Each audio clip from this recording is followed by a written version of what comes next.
So, isang simpleng kumpas lang ng kamay pero grabe, nag-spark ito ng isang malaking debate tungkol sa batas, sa ating pananampalataya at syempre sa pambansang paggalang. Halika't himay natin kung ano ba talaga ang nasa likod ng kontrobersyang ito.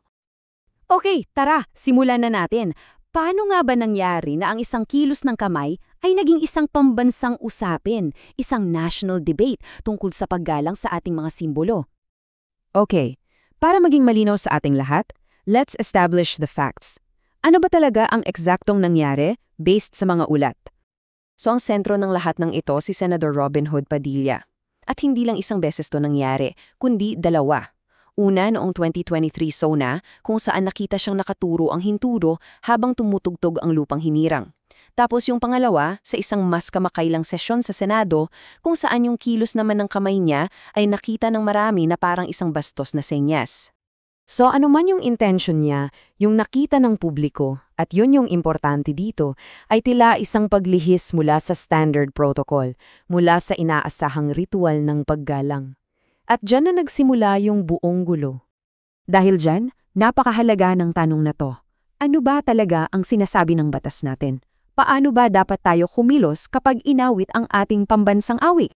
Well, meron tayong batas para dyan. Ito yung Republic Act No. 8491 na kilala rin bilang the Flag and Heraldic Code of the Philippines. At napakalinaw ng sinasabi ng batas na ito kung ano ang tamang gawin. At dito, kitang-kita yung conflict, di ba? Sa isang banda, malinaw na sinasabi ng batas, tumayo ka ng tuwid, ilagay ang kanang palad sa iyong dibdib. Pero sa kabilang banda, yung nakitang kilos ay, well, malayo doon sa itinakda ng batas. At para maging malinaw, hindi lang ito basta-bastang nice to do o suhisto yun. Sinasabi na ang mga ritual na ito ay pundasyon mismo ng ating pagkakaisa bilang isang bansa. Pero kung ganung kalinaw yung batas, ano naman ang naging paliwanag ng senador? Dito na ngayon pumapasok ang isa pang anggulo sa kwento, ang pananampalataya. Kasi para ipaliwanag yung kilos niya, partikular yung pagturo, ang depensa ng kampo ng senador ay nakasentro sa kanyang relihiyon. Ayon sa kanila, yung ginawa niya raw ay isang gawaing devosyonal. Sa Islam, tinatawag itong tauhid na sumisimbolo sa kaisahan ng Diyos. Yun daw ang dahilan sa likod ng nakaturong hintuturo. Siyempre, may mga kumontra sa palibanag na ito. Una, angkop ba ang isang pribadong gawaing panirelihiyon sa isang formal na pampublikong ritual, lalo na kung isa kang public official? At pangalawa, paano patatayaw yung depensa na yan kung ang kumpas pala ay yung bastos na senyals, di ba? So kung may posibleng paglabag sa batas, anong pwedeng mangyari? Ano ang mga posibleng consequence nito? Alam nyo, sa totoo lang, bihira talaga yung may nakakasuhan sa ilalim ng batas na ito. Pero hindi ibig sabihin na wala nang pwedeng gawin para sa pananagutan. So may tatlong landas na tinitingnan dito. Una, pwedeng investigahan ng Senate Ethics Committee mismo. Pangalawa, pwede ring magsampa ng formal na reklamo ang sinumang mamamayan. At syempre, ang pinaka-basic, di ba, isang direkta at malinaw na public explanation mula mismo sa senador. Pero alam nyo, ang issue dito ay hindi lang tungkol sa posibleng paglabag sa batas. May mas malalim daw na epekto.